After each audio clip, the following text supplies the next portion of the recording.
This is the Math Map Book Club, where ordinary parents encourage one another to develop an extraordinary appreciation of math. We love what we know and struggle over the unfamiliar. Through weekly conversation and exploration among friends, we can begin to enjoy ideas that seem difficult.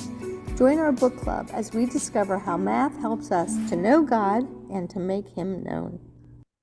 Hi, I'm Lee Bortons. It's Wednesday, November 15th, 2023.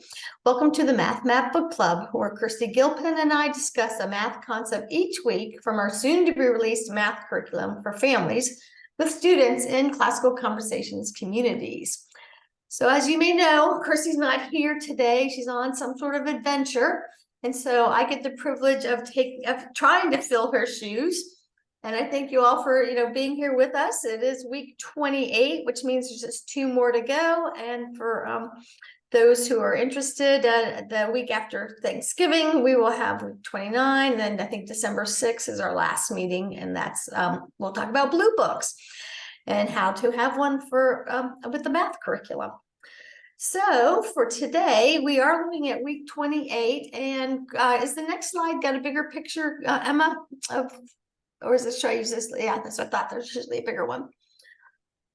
Okay, I wanted to talk to you about who that guy in the middle is there with his little compass in his hand. But beyond that, are there any other observations? I'll give you time to look at it and think a minute. And how would this relate to proofs?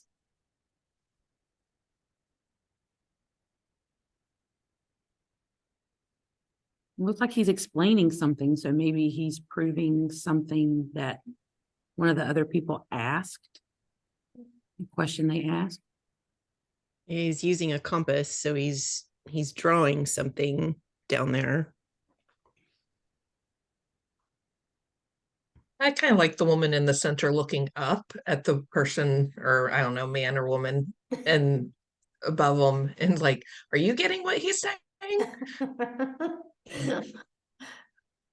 Yeah, I love that they all look so curious. They're so drawn to it. And there's some guy with a globe. Is that right? Mm-hmm. Looks like two different hands with globes. Oh, yeah. I'm sorry. You guys are over the picture. I'll need to move you. It reminds me a little bit of Meno that we read in Challenge 2, because I guess I don't even know who it is. It's Plato talking to Meno, but he talks about how to teach a child about a math problem. He goes through that with them. I think Raphael may have that in mind when he made this, because that is supposed to be Euclid teaching geometry. It almost reminds me of doing the constructions in the math map, because he's using the compass and it looks like he's got a triangle or something there. Yeah, and it's interesting. Back in that time, the guys holding the globe, they wouldn't have any way of really knowing what the world looked like, proportions and shape and all that stuff, except for working out things like he's doing on the ground to make those calculations. I don't know if the original painting, the colors were this soft, but I do like how mild the colors are because it looks calm, which makes me think that while the conversation is exciting and they're learning because of the way their bodies are, there's also a calmness there. It's not frantic or stressful. Can you think of anything in modern times that represents a school that popular culture enjoyed, like a popular culture enjoyed this art?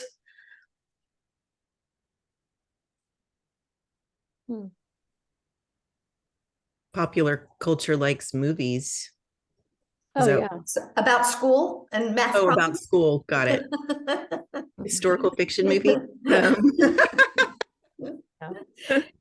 Yeah, I'm struck by the whole School of Athens picture, which is much bigger than this, that it was just a popular picture. I mean, that's why it's handed down to us. And it shows a point where people really culturally appreciated academics and wisdom and learning and the 7 liberal arts that are all represented in the larger picture. Yeah. And what's interesting to me is like everybody is looking at the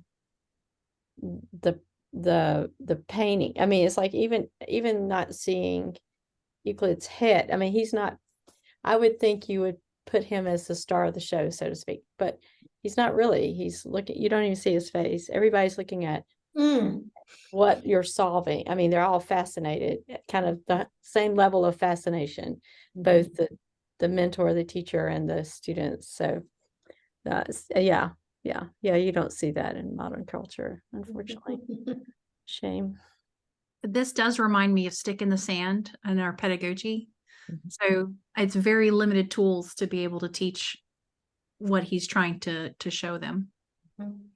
And they're saying crowd around in the middle of the forum, not there's a separate building where you sit in rows. I think it's a good painting to end the school year with the students, to tell them that, you know, even though in our communities, they may be sitting at a table, you know, or in a circle of some kind, but when they go out with their families, they can do math anywhere. It also reminds me of the nerds I went to school with, and we would have called them that during engineering school, who always had a compass and a pencil in their pocket. And now I don't think they're nerds at all. It seems like it's smart to have some basic tools with you if you're at all interested in what the world has to offer.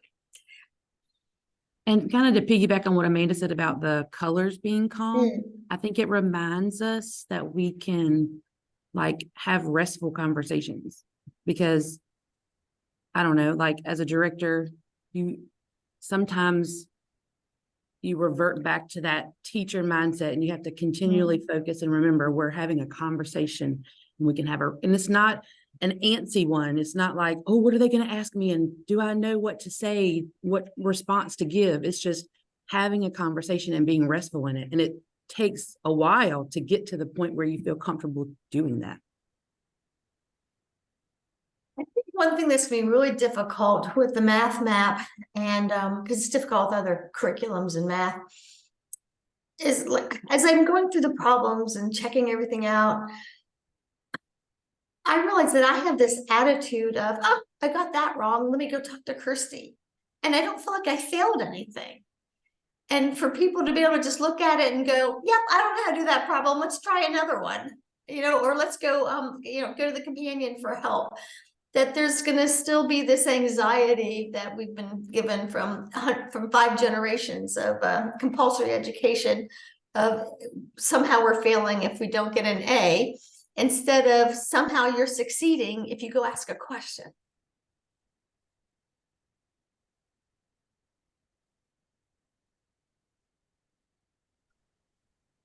Wow.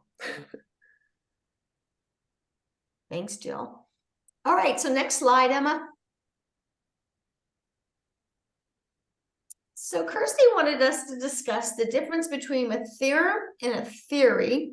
Let's start there, because in scientific terms versus mathematical terms, they're not the same thing. And then she asked us to talk about a mathematical proof versus a scientific proof versus a legal proof. So I thought I'd give you a few seconds if any of you want to actually Google or look up some of these words while we think about what is the difference between them. So why would Kirsty say to us, well, math theorem is not the same as a scientific theory? Have you ever heard of that before? Well, aren't the math theorems proven? Like the Pythagorean theorem proves something, but a theory is not proven yet. Correct. That's a good So definition. the definition, the definition I came up with from Google for a theorem is that an idea that has been demonstrated as true or is assumed to be so demonstrated, or in mathematics, a proposition that has been or is to be proved on the basis of explicit assumptions. So there is still a question mark there, but there's also the idea of proof. So it's almost both. Like there is something that's unknown, but there is more proof than just a theory. Theory, I think, is just more, it's my idea. I think this is the way it is. So would 1 + 1 = 2 be a theorem? Is it something that we can prove, or is it something we? I would say that's a fact. Okay, so you wouldn't say a theorem's a fact. Not necessarily. But I also had a philosophy class where we went over is a fact always truth or not? And I was on the smaller end of that. And I think that if it's a fact, it's always truth, but not everybody agreed with me. But that's a whole nother. It's okay. So the Pythagorean theorem, a squared plus b squared equals c squared, has been true in all of my experience. Not that my experience includes everything. 2 plus 2 equals 4 has also been true in all of my experience, as long as I'm in base 10, which I'm just going to get that out there, right? Both of those I have to be in the same base. So the difference between a fact and a theorem, like I want to say the theorem is describing a relationship, but so is 2 plus 2 describing a relationship. So Is a fact But- kind of like a premise maybe, and a theorem is like a syllogism using premises that are with premises that we, could that Okay. be true, Amanda? Is that? I would also say with 2 plus 2, I can take 2 pens and 2 pens and say there are 4. I Mhm. can't necessarily do that with the Pythagorean theorem. It's all math. So, and I don't know it well enough. It's been proved to me. I've seen it proved a couple of different times, but, and I don't know what the assumption You there can would use be. concrete objects to prove the theorem also, the Pythagorean, just like 2 plus 2. But here, you made me think of something, Donna. How much is 2 raindrops plus 2 raindrops? A puddle.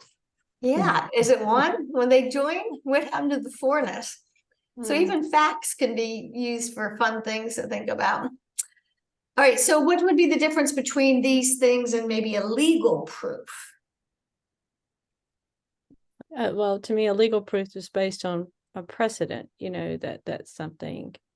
And whereas the others, I feel like it's, to me, with all those, it's kind of where you start. Like a scientific thing is like you observe something and you go, huh, does gravity always work?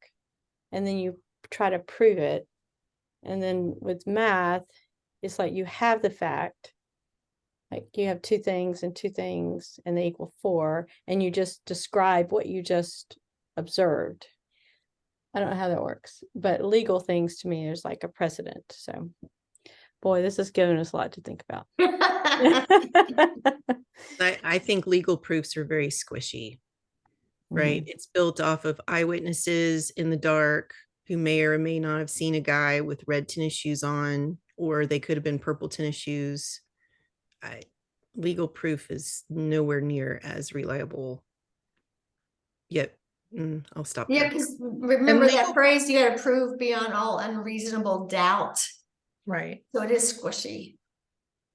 Yeah, I would say of the 3, like mathematical proof, I think it's like the Pythagorean theorem and 2 plus 2. We can show it.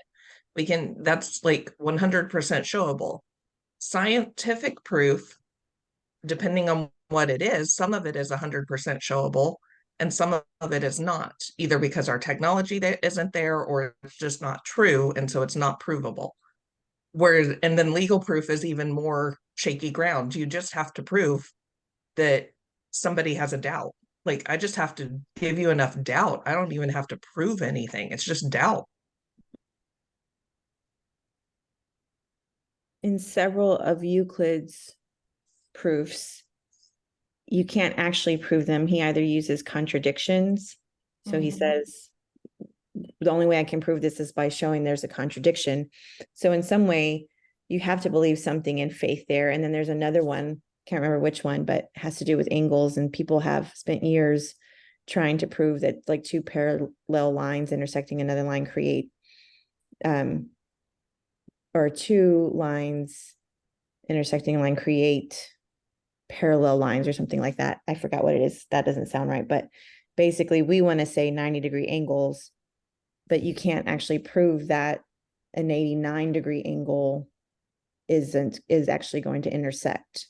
that those lines aren't parallel. So there's something you have to take on faith.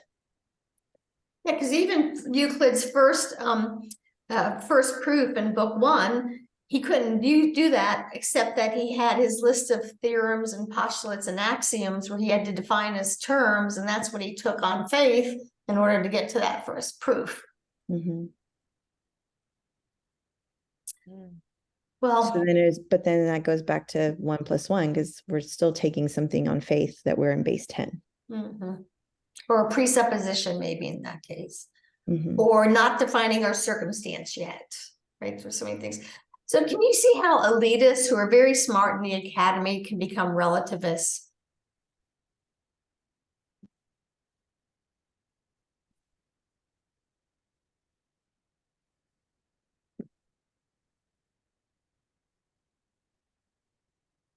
It just reminds me of what Pilate said, like, well, what is truth? It's the same thing. You know, you just stay questioning, and you become a cynic. You know, there is no ultimate end. It's always a theory or always a theorem, and there's always this leap of faith. So yeah, you can just trump each other's truth. It becomes a competition of trumping truth. Just a bunch of talking. Like it can become just a bunch of talking heads, always pontificating and not bringing it down to the real world. And I think there's also the possibility of equal misuse, that you can be so utilitarian or utilitarian is the only word, or pragmatic, that you miss the beauty of the ideas or of the talking through ideas too. Like there's a balance between them both that's healthy. I just thought I'd throw that out at you because one of the things that happens with our children, homeschooled as they are and as beautiful and wonderful as we've enjoyed them, they will go out in the world and they'll still be young and they'll meet people who kind of shake them up and help and can lead them towards cynicism because they can argue around them so easily and they don't have the wisdom or experience to know always how to fall back on that faith that we've tried to demonstrate. So the continued prayers are always needed. All right, so let's go to the next one, Emma. So we just want to remind everybody that week 28 is called proofs. And just some insight to the math map. Proofs are left towards the end of the year on purpose, and it could make you mad at me or not. I wanted to have something before that blue book that was like almost too big to know in a week. In other words, proofs are one of those things that people either love or hate. There's so many of them. We are only going to work on about 24 of them, and you'll see the same 24 all 13 years. So hopefully you will get to know them.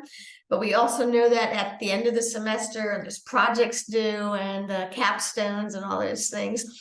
So we wanted to have complex proofs, seeing the unseen there, knowing that it may be hard as a family to finish math strong while you're trying to finish your blue book in Latin and your capstone events. So they are very much designed to be simple to do, but that doesn't mean that the charts don't point you to asking really good questions and expanding on the curriculum. So it's just one of those things we did because we love homeschool parents and know what their lives are really like. Okay, so next slide, Emma. Okay, so here we are at our chart. Go ahead and take a moment to look at it and say what to yourself, what's familiar to you, and let us know, and then what's unfamiliar to you.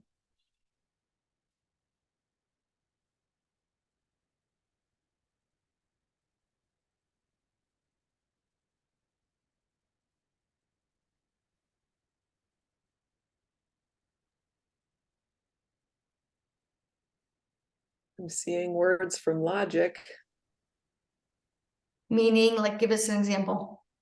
like contrapositives and contradictions. In the light blue bars where the titles are.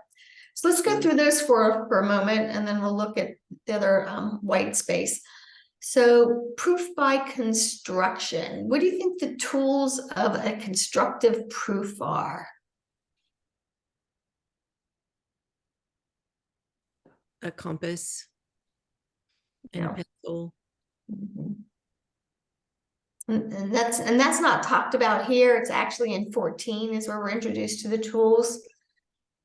But you're able to construct something. So a ruler will be used a lot.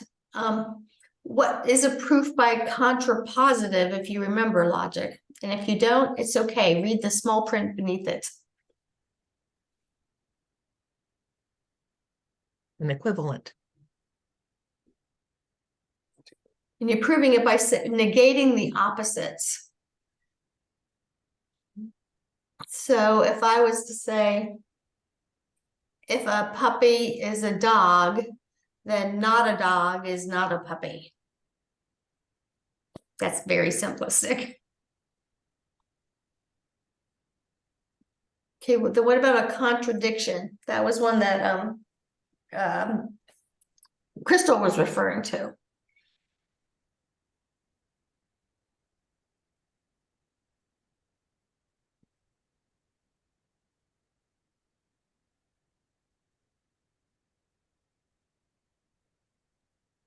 That's one of the ones we probably use the least often, where you start with something you know is untrue and try to prove it to be true, and you can't. So the opposite must be true. It's a kind of simplistic way of saying that. So this is really kind of taxing difficult ideas. And you can see why they're at the end of the year. And those three are all done by deduction. And our last one is we have proof by induction. And I can tell you that's the one I struggle the most with. Who loves proof by induction or even knows what they are? Any of you?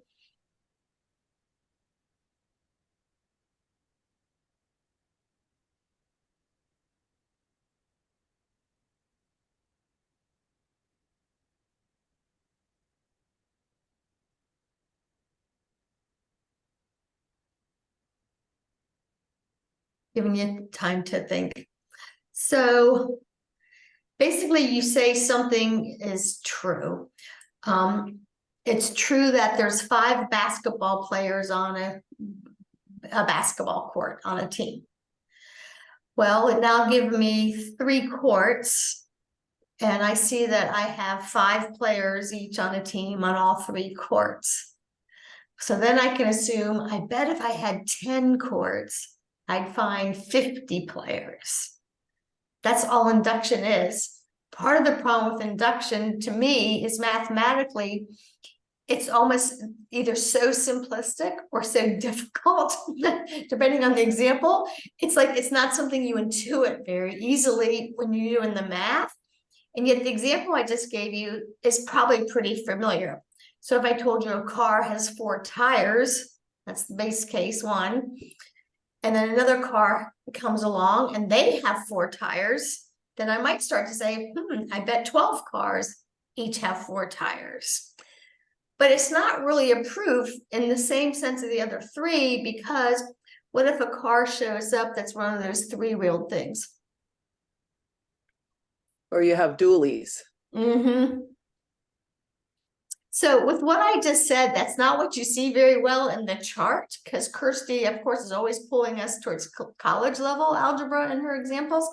But the examples I just gave you are exactly the kind of examples we use through Challenge B to get them to just know what's going on in a familiar way. Okay. So how many approaches did we just see to proofs?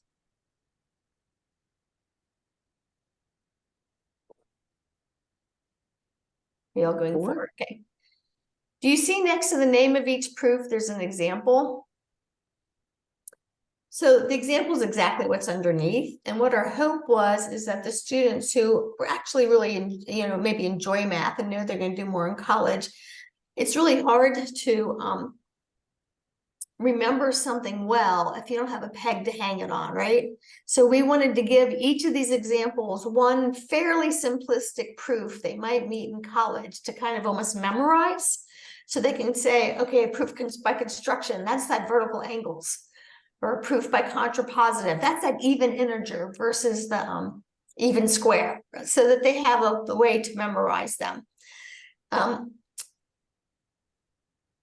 I don't know if anybody will ever do that, but that's what I would be encouraging my students to do with this chart. Because to me, that's something that all I remember doing in school was being given lots and lots of problems and being expected that quantity would make it stick. And sometimes quantity doesn't. But if I could say to myself, but there's a title to this one, it's another kind of mnemonic to hang on to. And hopefully quantity will make it stick. So It's kind of like having a paradigm or something. It's kind of like having a paradigm for like your Latin words or whatever in a way, right? Yeah, exactly. Very good. Okay. What's our time? So does anybody want to try this irrationality of the square root of 2? Why don't we just spend a minute looking at what's on the left where it says prove that the square root of 2 is irrational. Okay, first you have to know what a square root is. So what like pops into your mind visually when you hear square root? The symbol? Okay. I always think of that's good. It's not wrong at all. I always think of a block that has the same lengths on each side. Yeah, I think of that.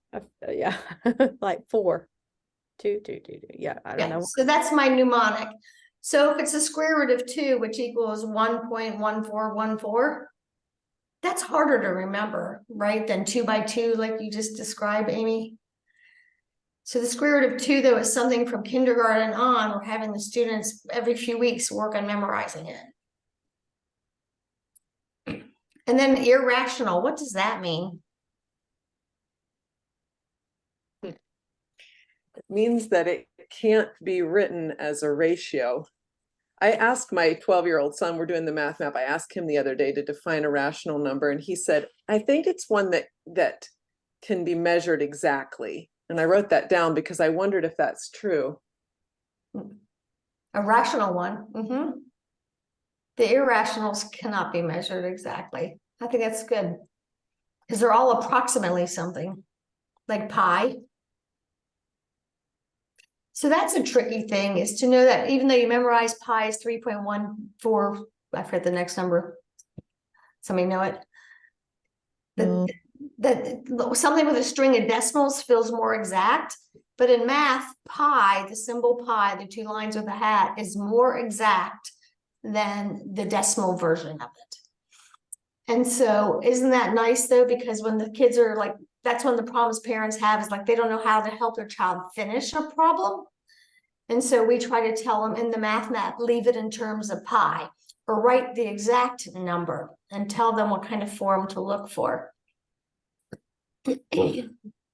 I was just going to ask you if that's why we left it in pi, because I was thinking that we left it.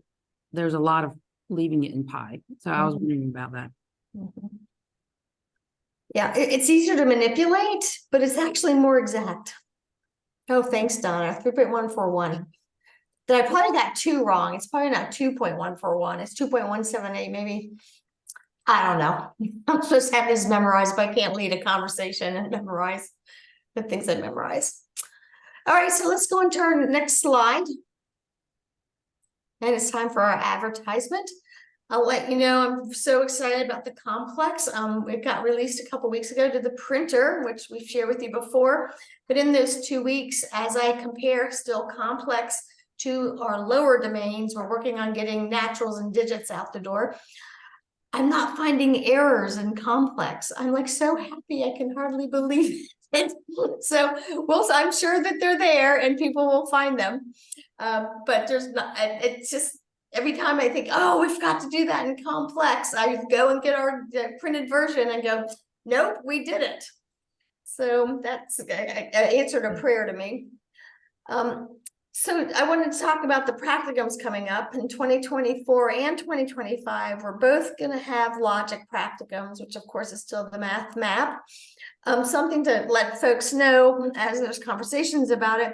Just because you go to a practicum in 2024 doesn't mean it's the same practicum in 2025. 2024 will talk we'll go over a lot about the domains and the main ideas of the math map. In 2025, we'll go over more of the actual concepts and calculations. So going to one is not the same as the other.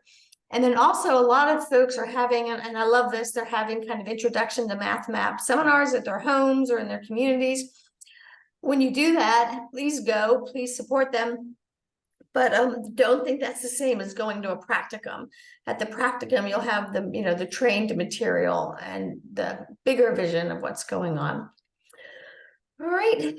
So also new for 2024 will be our notation flashcards, which I recommend highly that you start with those, but they're flashcards. You can memorize grammar anytime. And then our new fraction cards will be coming out. Fractions are that place where people really struggle and don't know why they're struggling. So I think they'll be valuable. All right. Yay, Jill. Thanks. Okay, go ahead, Emma. So now the booklet, and looking at some definitions about proofs from our naturals, which is about 6-year-olds. So I'll give you a moment to just look over the page. To me, someone who's a good student always does 3 things. They look at the page and like skim it and say, all right, I just want to know what's on this page. And the second thing they do is they go, all right, I know what this is. I understand this. And then the third thing they do is go, I need to spend some time there. And that's a really efficient way of learning that I think most people who like to learn do, but maybe don't know that's what they do.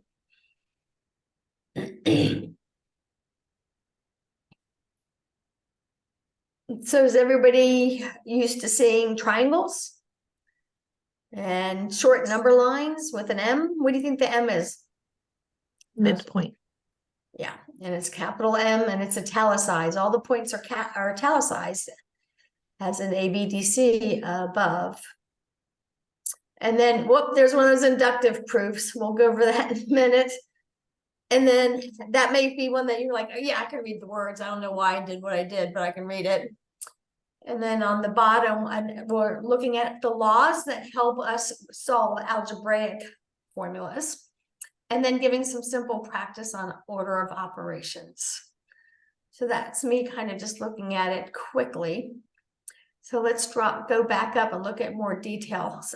So what does the word draw mean to you? And to me, it means create. Create. Anybody else? Put pencil to paper. I didn't hear you, Randa. No, she's gone. She said the same thing I was thinking, which was put pencil to paper. Oh, pencil to paper. That's what I was. Okay. Do you see how there's a ruler next to it? Every day of math that we introduce the word draw, we put a ruler the first time. We don't always put it every time, but the first time, because like go get a ruler. So we have 3 words that we use throughout the curriculum that are very consistent. We use the word sketch, which means just use your hand and whatever tool you have. We use the word draw, which requires a ruler or a compass. Or a straight edge, but it means there's a tool and you're trying to do it precisely with possibly some measurement.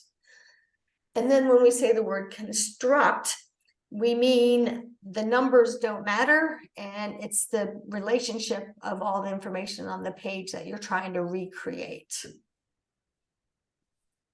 So hopefully those 3 words will become familiar to everybody. Okay. So what do you think the instruction plot means? Draw a point. Yeah, we tend to use the word plot for a point. What word would you use if it was a line or a curve? Would you say plot? If it's on a grid, I would say plot, but when it's in free space, like above, then it's draw.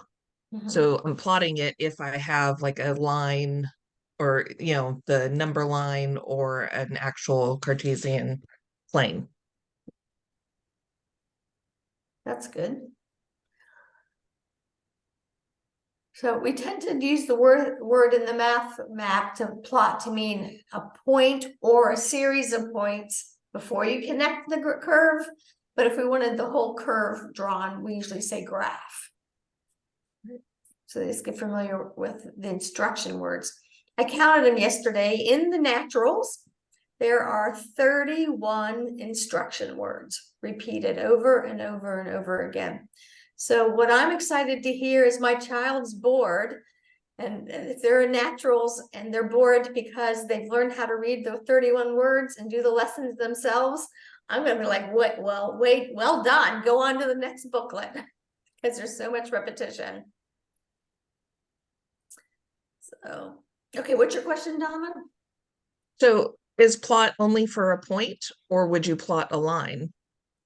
Sure. So that's what I said. If it's multiple points, in order to connect a line or curve, it So it's depends a what we're graph. asking. Yeah, we Yeah, might 'cause say I'm thinking- plot and then connect because they're little kids.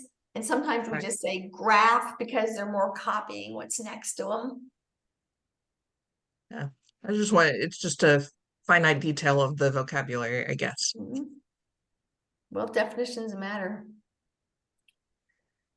Okay, so let's jump into the middle there where Kirsty wanted us to spend some time. Go ahead and read it.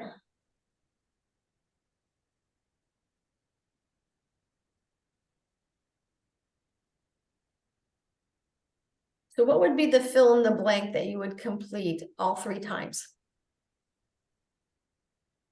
Bible. So what we've done here is we know not a lot of 6-year-olds can read, but hopefully their mothers can read. So we gave simple examples with a little bit of image, and we're asking the child to just copy the word.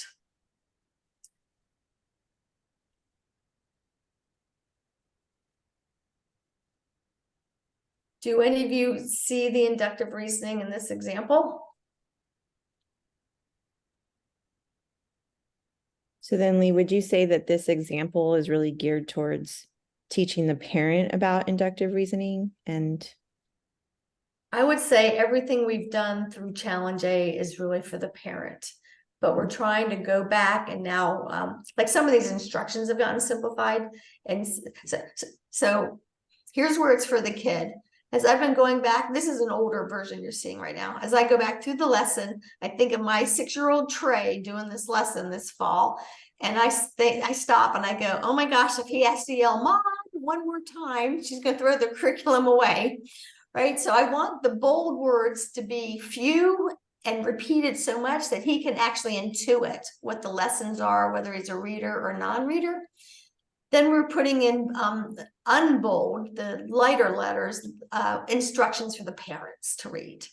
And hopefully you say to your kids, don't worry about that sentence, just look for the bold ones. And then call me over and I'll help you. So something like this one where it says complete and you have base case to induction underneath. I don't expect any kid to read it. I'm hoping some parents might read it. Right.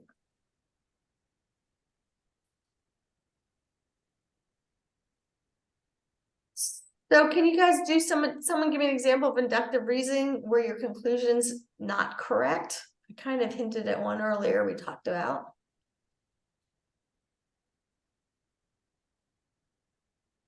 I was thinking about business models. I mean, you say this year we sold 5. The year or last year 2 years ago we sold 5. The year after that we sold 10. This year we sold 15. That means next year we're going to sell 20, which we can induce that, but that's not necessarily true. That's right. So it's what we should be prepared for in case we do, but we shouldn't trust the numbers for that case.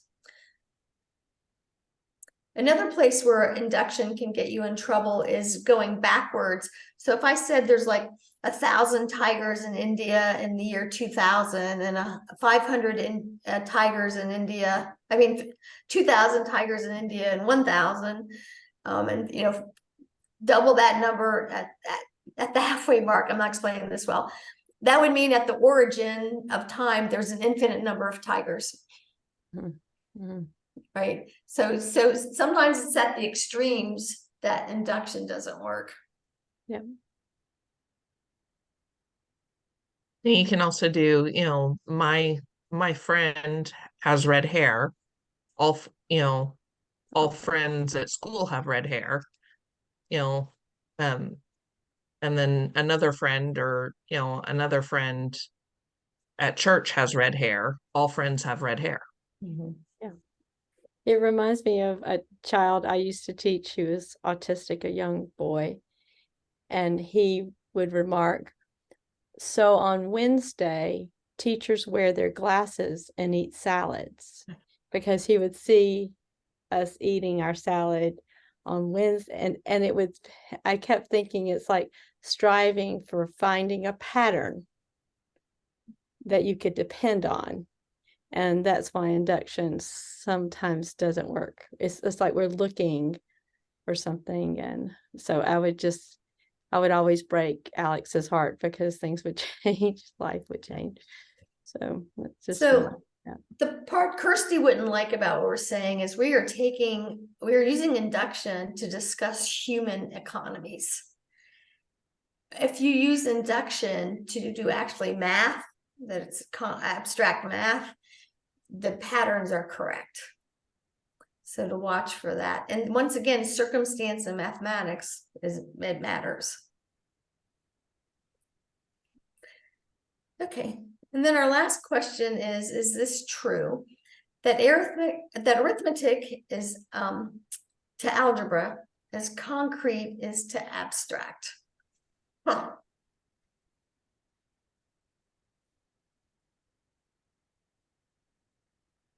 What do you think? I don't see algebra as abstract. I was going to say the same thing. I see it as concrete. But I mean, I see algebra still as very concrete. But are they saying that maybe physics? Opposite? Because like concrete and abstract are kind of opposite. So are they saying that arithmetic and algebra are opposite? Because I don't know that I would agree with that. No, so probably what we should have done is after algebra done a double colon, which means you compare arithmetic to concrete as algebra is to abstract. Okay. You need all four of them. Yeah, because I don't think arithmetic is concrete at all. I think it's very circumstantial the more you get to know it. On the other hand, if there's not something concrete about it, we can't communicate at all in arithmetic.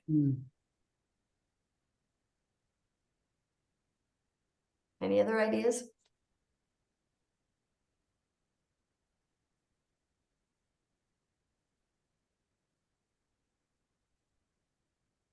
Are there unknowns in arithmetic that you can't solve? I keep thinking the difference is algebra has, you know, unknowns. And are there unknown like in arithmetic? So what we've chosen to do I don't know that there's a mathematical answer to that, but we've chosen to do, you can see on the left here, where it says the word simplify, that we're treating all of arithmetic as something you simplify. But as soon as you have something to solve, or there's something in the middle of things, then it's algebraic, because you need to not only group, look at your indexes, multiply or divide or add or subtract, like the gamma stands for, but you also have more of the shuffling and the commutative and associative law when you have an A or an X in there. Now, some of the algebra is super similar. In fact, if I wrote on the page, if I had said 3 squared equals A, I mean, I could have done that. And we even have some problems like that just for them to read, but the A is not necessary. But here's one where it is. When you take square roots, right? So if I say X equals the square root of 9, I'm not really doing any solving. I'm still going to simplify, but I'm going to come up with X equals plus or minus 3. Yeah, that makes sense. So is that arithmetic, Mhm. or does that become algebra because there's a variable in there that? Yeah, I think Kirsty would say it's now algebra, and that's why you use an X instead of an A normally. Or, you know, some other parametric kind of letter instead of a variable letter like XYZ. But these are great questions you ask, and I am not the mathematician she is. So when it comes to these subtleties, this is why I like the math so much. Those kind of questions come up, and I have someone to ask. So I'm hoping that starts to begin in all your communities, that you become leaders in that way, and people can just ask you. Okay, well, we're about out of time. So is there any more slides, Emma? I can never remember what the last one is. There we go. So, oh yeah, I'm just supposed to remind you next week to please bring in an example of seeing the unseen to share. Actually, it's in 2 weeks, November 29th, because we're breaking for Thanksgiving. I wonder, does anybody have an example of seeing the unseen through math this year and doing the math map to give us an example of what we could bring in next week? I was Just hoping you would with- give an example. Just You want me to? I'll be happy to, but I want to see if you had any. I can do one real quick. So, I mean, well, it's there. I'll put it in front of me. So like this is a mug and it's a cylinder. So, but I don't think of a mug as a cylinder, you know, so it's just seeing the math, looking at, and so I could, you know, get the area and I could do a lot with that as a cylinder, but it's the math when we don't necessarily see math. Good. Okay, and I'll build on your cylinder there. I would say that coffee cup is cylindrical, but it's actually a torus. Right, and so the fact that I can see toruses now, when I used to not be able to even identify them. So I'd need a picture. But your mug's one, you know why, right, Donna? Because of the handle that adds more Yeah. to the geometry. But that's give one more example. I'm trying to induce what you're looking for. So I remember, and it can just be verbal. You don't have to bring something to see because a lot of this is unseen. But I remember when my son William took a summer art lesson from a very gifted classical artist, and for 4 weeks, all he did was draw lines with the guy. That was it. That's all he was allowed to do was draw lines. And he said, you know, more than halfway through, he said, "Mom, the whole world's made up of lines. That's all I can see is there's lines everywhere." That he had just never noticed before. And that made it so he could draw really well because he could see the lines. And that's a connection to why we have oils in our foundations curriculum. It actually works. So the geometry of lines. So this week, or last week, I should say, I was thinking about parabolas and I realized that they have width, but I've never seen them as having width because they feel like just a line we've drawn. So then I went to a college kid that's at a classical school and asked him, how is it that they have width? And he explained some to me, but I won't try to articulate that. Because I was like, I know they have width because they're in 2D. Now I know that, but where is it? And so that was kind of cool. Okay. And Jana, how about last week when we all realized shadows were two-dimensional? That was so cool. Yeah. So let's remind each other next, 2 weeks from now, and it'll just be a fun lesson to have together. All right. Well, thank you for being here with me. I enjoyed it and miss Kirsty, but you guys made up for it. So thanks so much. Thank you. Bye. Thank you. It's fun. Thanks.